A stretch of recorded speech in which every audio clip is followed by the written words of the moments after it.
from Yahoo Sports was that Purdy said, quote unquote, he's not really sure, honestly, whether he'll play in 2023. I would imagine when you have that brace on, and you sent me the clip that he's going to pass out cheeseburgers, correct? Is that what I said? Wings? I couldn't remember exactly. But it is Buffalo Wild Wings, but he's handing out cheeseburgers. Okay. Maybe. They make burgers and chicken sandwiches too. He does have a brace on. It's off. Brace is off. The big brace is off. Brace so now he's just in a sling. Yep. I don't know if he's in a sling, but brace is off. I do wonder if it makes you just think like this sucks, and you probably.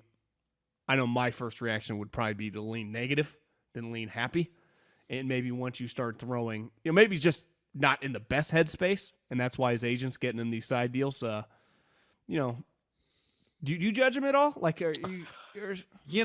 I did think it's a little. Yeah, he's making and passing out hamburgers. I guess you get your cash when you can get your cash, right? But I did have my first reaction was like, don't love it, but it's tough, right? You only make $900,000. You get an opportunity, let's say, to get $100,000, right? Like that's a large percentage of what you made. Like for Trey, it's not worth it, right? But for Brock, and I'm just picking a number. Who knows? What if I told you it was $500,000? To do this offseason deal. That's more than his salary.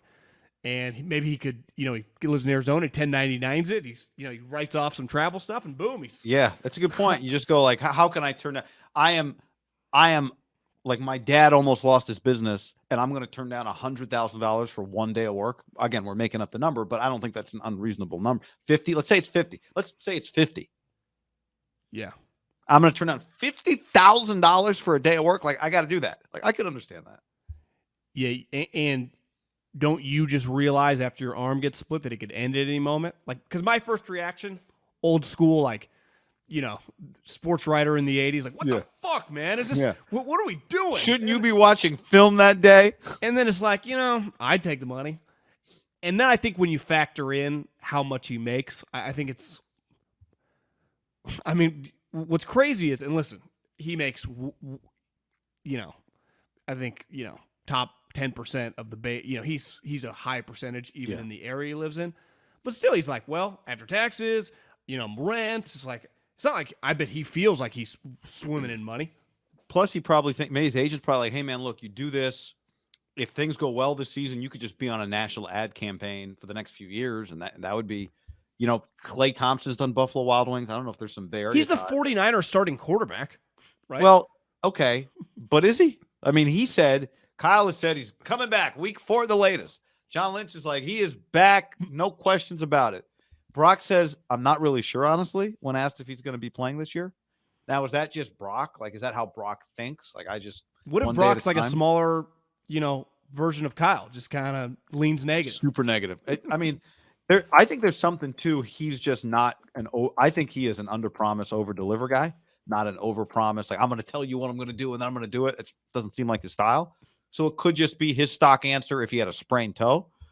But it is different than what the Niners have said, right? It is different. Now, they're not the ones who went under the knife. They're not the ones with the big-ass scar on their elbow. I haven't seen his, but I saw our boy Hunter Bishop. It's a significant scar. They did have different surgeries, right? Because he does say, I didn't have the Tommy John surgery. Hunter had the Tommy John surgery. I don't know if the scar is any different. I don't know if the going in there is any different. Obviously, the move... I know one of my girlfriend's friends just had it from an injury goes back to like high school gymnastics.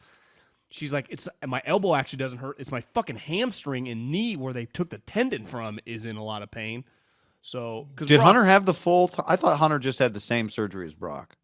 I assumed that he just had Tommy John. I think he told me he had the same as Brock. Okay, then he also said maybe his elbow will come back stronger. So get well soon, Hunter. Yeah. Well, it consistently does with all these. He tried to rehab it though. Yeah. So different situation there, but which to me, from a baseball standpoint, with pitchers, when every time it starts going, it feels like I remember when Richard Sherman tore his Achilles, and he had been like for basically 6 months the previous season and early in that year kept having Achilles like soreness. And you're like, oh, it's coming. It's like the tire. It's like this thing's gonna blow. Yeah. And that's usually with the elbow. So To me, rehab would have been a non-starter on Purdy. It was just the bright side is that he didn't have the crazy invasive surgery. Now, like he's saying, does it hold? How do I react? You just simply don't know till you start throwing, right? Like when I see I saw a headline, I think like last week, Kyler Murray has been cleared to basically start his rehab, which is a good thing, 12 weeks out or whatever. He can start kind of amping up now. And you just want to do the checkpoints. Now you never know. Like I would guess if I had to bet on Kyler Murray, for example, he is going to come back faster, freak athlete, young, assuming that he does the rehab, when he's supposed to, like he's less likely to be like a 14-month guy, and I'm more likely to be like 9 months. You're like, damn, he looks pretty good, Right. I don't know if that's fair because Saquon, I would have said maybe the same thing, and remember, it took him a while. He didn't look the same, and then year 2 he looked better, but he's like maybe more muscular. I don't know. These are Dr. Middlecoff. Then I don't know why Kyler just feels like Kyler's a little. I think your basic theory of maybe a super athletic guy heals quicker is a good theory. I don't, we have theories all the time. I do wonder, he is so dependent on on the way he moves Kyler. That maybe he's healed Kyler, but he isn't quite as springy in terms of. I think that'll be an interesting question. Like, yeah, he's healthy, he's cleared, he's playing, and then we watch him and he doesn't quite get away from guys. Maybe right away, like he will 6 months later. I don't know. I mean, it is an injury you recover fully from, so maybe that's not a problem. But I played golf last week with these guys from Ohio. They were huge Bengals fans. Obviously, they're fucking high on the hog right now. But we started talking about Carson Palmer, and they're like, before he ever demanded the trade and forced his way out, when he came back from that knee injury, remember when the Steelers hit him in that playoff game, tears his ACL, they're like, he just wasn't the same. He was less likely to stand in the pocket. He was more of a dump down guy. And I think that's always the question mark, just the umbrella on a major injury. Like, do you believe in your arm? Do you trust it? So I think when you see that comment, it's like, yeah, we don't know. Like, there's so much unknown. Like, you have this, even if that made braces on, you probably have your arm consistently. You got to be very careful with it. You're like, I've never experienced it. This is crazy, right? So there's a slow buildup to confidence of like, can I let it rip, right? Isn't that what people always say with knee injuries, with running? Like, you got to trust it. You got to trust it. Clay talked about it forever, battling back. Like, I just don't even think about it anymore. Anyone that's just ever stubbed a toe or whatever, you just get a little pain and then it just goes away. Not for you. Wasn't it a break? Yeah, it was a slight fracture. It does show. I think you're right. It shows that confidence is something that you do have to build back up. It doesn't just pick up where you left it off, even if it's not an injury that is your. I mean, it's his throwing arm. It is his moneymaker. His brain and his arm. Those are his moneymakers. I know he uses his legs. So it's easy for Kyle and John to be like, yeah, he's going to be back. But it's him that has this arm that isn't working the way it's worked his whole life, his entire life. As long as his brain has memory, his right arm has worked at a very high level. It's always done what he's wanted it to do. And now it's not doing that. So you hope that it's just that.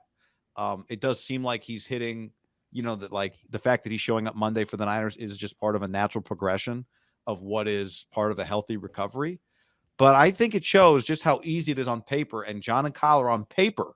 They're not waking up in the hospital with the mask on, oxygen, whatever, looking at their right arm. That it's much harder. Like, he's the one that has to actually do the work so that on paper it can be another normal recovery. Beside the quote, which obviously kind of takes you back, I do view him showing up. It could have been one of two things I would have viewed as a non-story. Like, of course he shows up. Like, he's a second-year player rehabbing. If you told me that he didn't show up, it's like, yeah, they told him to stay rehabbing till you feel good and you can start throwing and come back. That would have been very logical too. Yeah. Right? I'll tell you, Debo, Bosa, Trent, like they ain't. Kittle probably not either. Are not there today. Right? I think you're right. It would be logical. But if we had the whole breakdown of what his rehab was supposed to be, and clearly if it's on schedule, he's supposed to be able to go meet with the 49ers like he is right now. If we had the schedule that said, yeah, ideally he would be meeting with the Niners on Monday, April 17th, and then he wasn't because he was still rehabbing, we would not have access necessarily to that information, right? The Niners wouldn't want to share that he's behind schedule. But it turns out that would mean that he's behind schedule because here he is. And I think part of it has to be if you're him, you're like, I got to rehab my arm. I also have to maintain, like Trey's going to be in there watching film. Trey's going to be in there getting to know other guys. Sam Darnold's going to be in there watching film. Sam Darnold's going to be in there getting to know other guys. Like, I'm the starting quarterback. They said, I guess I'm the leader in the clubhouse, but leaders in the clubhouse lose their jobs all the time. I got to go protect my job. To me, this time is really more about impressing, which is important, Kyle, than, like I said, Debo 100% not there. Kittle, it feels like he's still in Nashville till they get on the field. Trent, no. I would even say I wonder if Ayuk's a little bit of a wild card, though he lives in Sac. It's a little more logical. From Sac. I don't know, where he calls home full time, but you're really getting to know like Colton McKivitz, which is, for Sam and Trey, this time is important, but you can't let those guys. It's like a job, right? If the guys that are coming for your gig, if you do get back healthy, are around, it's pretty risky if you're not established to not also show up. Like, it's kind of mandated, even though it's quote unquote voluntary. Well, for guys like Purdy, if we were Brock's agent, I don't know if you'd want to say this to Brock. You don't want to plant any doubt in your client's head, but you might be thinking like, I've seen Kyle Shanahan change his mind about quarterbacks very quickly. So let's do everything we can do to make sure that he still believes in you, that you're doing all the right things that make your coach. Purdy knows. He saw the first game Yeah. last year. Right? So, like, you're very aware of the fact that Kyle Shanahan can change his mind. Like, we talk about Jalen Hurts. If Jalen Hurts is drafted by the 49ers in 2020, does Kyle Shanahan, is he patient enough with Jalen Hurts for Jalen Hurts to become the guy that just became the guy that just got paid? That's a separate conversation. But, like, I do think that's got to be part of it if you're Brock. It's like, if I can be there and I can do the stuff there that I'm doing here, or I can be here away from them, and I can watch film on my own too. Which one gives me a better chance to keep my dream job? I'm going to go there. Agreed. The one thing I think the right thing to do.